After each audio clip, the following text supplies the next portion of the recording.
عزیزان محترم، دوسرا عمل جو ہے وہ تدبر کا ہے، تفکر کا ہے کہ ہم قرآن کے اندر کتنی غور و فکر کرتے ہیں۔ قرآن کی آیتوں کو جب پڑھنا شروع کرتے ہیں تو ان کے بارے میں کتنا سوچتے ہیں، کتنا سوچ سمجھ کے اس کے ترجمے کو سمجھنے کی کوشش کرتے ہیں۔ عزیزان محترم، کتنی عظیم عبادت ہے کہ ایک انسان قرآن مجید کی تلاوت کر رہا ہوتا ہے اور خداوند تعالیٰ اس سے خود کلام کر رہا ہوتا ہے۔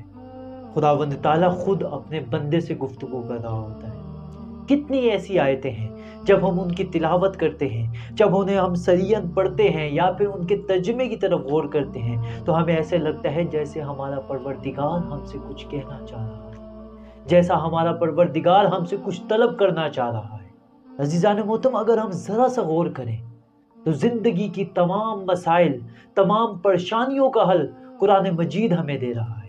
اور ایسے احسن طریقے سے دے رہا ہے، ایسے بہترین انداز سے دے رہا ہے کہ اگر ہم اس کو سمجھیں اور اس پر عمل کریں تو ہماری یہ دنیاوی مشکلات اور آخری مشکلات بھی ختم ہو سکتی ہیں۔ جب ہمیں ایک آیت کا ظاہری معنی سمجھ میں نہیں آتا تو ہم مختلف مفسرین کی مختلف تفاسیر سے رابطہ جوڑتے ہیں، مختلف تفاسیر کو پڑھنا شروع کرتے ہیں، اہل بیت علیہ الصلوۃ والسلام کی احادیث سے رجوع کرتے ہیں،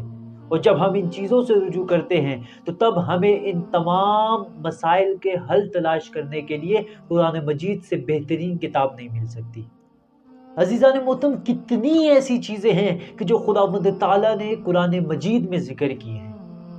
ہمیں ایک ہدایت کی کتاب دی ہے، ہمیں ایک ایسی کتاب دی ہے جو ہماری دنیاوی، نہ صرف دنیاوی زندگی کو بلکہ ہماری آخرت کی زندگی کو بھی اور بہتر بنا سکتی ہے اور اچھا بنا سکتی ہے۔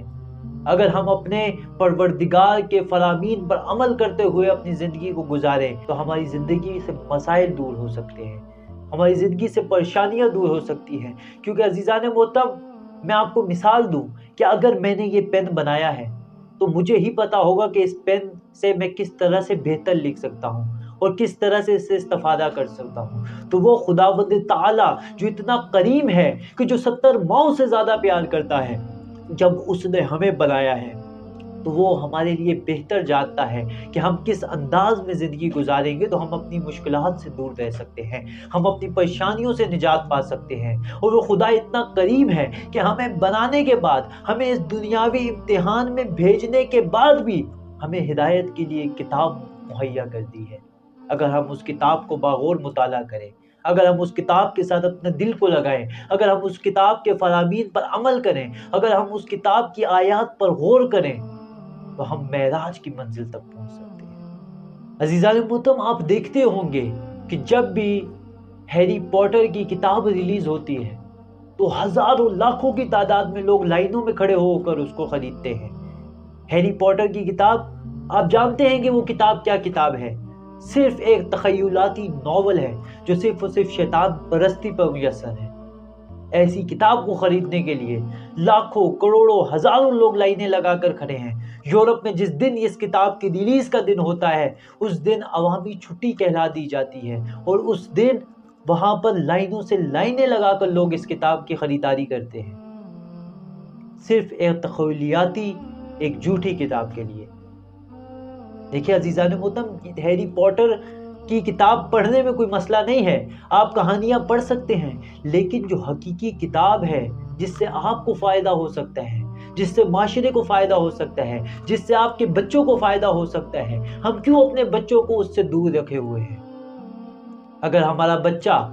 میتھس کی کتاب کا ہوم ورک نہ کرے، انگلش کی کتاب کا ہوم ورک نہ کرے، ٹیوشن کا ہوم ورک نہ کرے، اسکول کا ہوم ورک نہ کرے تو ہم اس کو ڈانٹتے بھی ہیں، ہم اس کو سزا بھی دیتے ہیں، ہم اس پہ پابندیاں بھی عائد کرتے ہیں، ہم اس کو مارتے بھی ہیں، ہم اس پہ غصہ بھی کرتے ہیں۔ لیکن وہ کتاب، وہ اللہ کہ جس کا ہوم ورک، کیا ہمارے لیے کچھ اہمیت نہیں رکھتا؟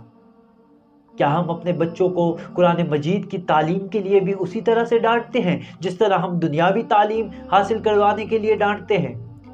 یا ہم جتنا اپنے بچے پر فوکس کرتے ہیں کہ وہ ٹیوشن میں جا کر اچھے سے پڑھائی کرے، کیا ہم اتنا ہی فوکس کرتے ہیں کہ ہم اپنے بچے کو اسلام کی راہ پر کس طرح سے لے کر آئے؟